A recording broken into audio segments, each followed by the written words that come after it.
প্রথমে তোমাদের একটি ভিডিও দেখাবো, তারপরে ভিডিওটির সবচেয়ে ফানি কমেন্টগুলি পড়ে শোনাবো।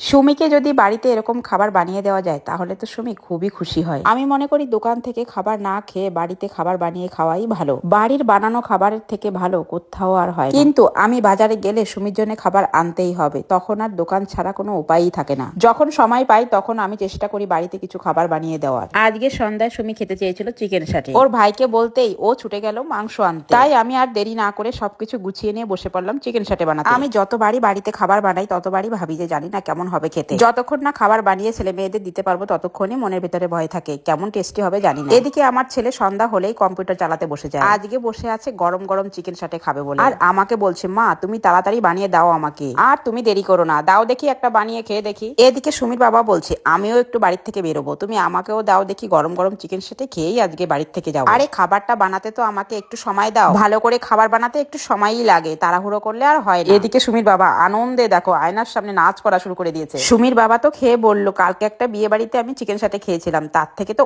অনেক ভালো বানিয়েছো তুমি বাড়িতে। আর এদিকে ছেলে তো খেয়ে বললো মা তুমি এত টেস্টি কি করে বানালে বলো। খাওয়ার আগে দেখেই ভালো লাগছিল, কারণ এত টেস্টি দেখতে লাগছিল কি আর বলবো। অবশ্য আমার আগে সবাই খেয়ে যা সুন্দর রিভিউ দিয়েছে আমার তো এখনই টেস্ট করতে ইচ্ছা করছিল, আর খেয়ে দেখলাম একদম মারাত্মক খেতে।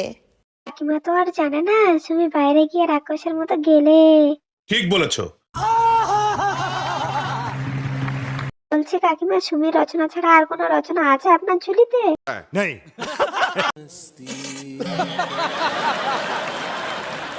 হায় রে, ফুলদানিগুলোর আর নির্দিষ্ট কোনো ঠিকানা হলো না। বলেন কি?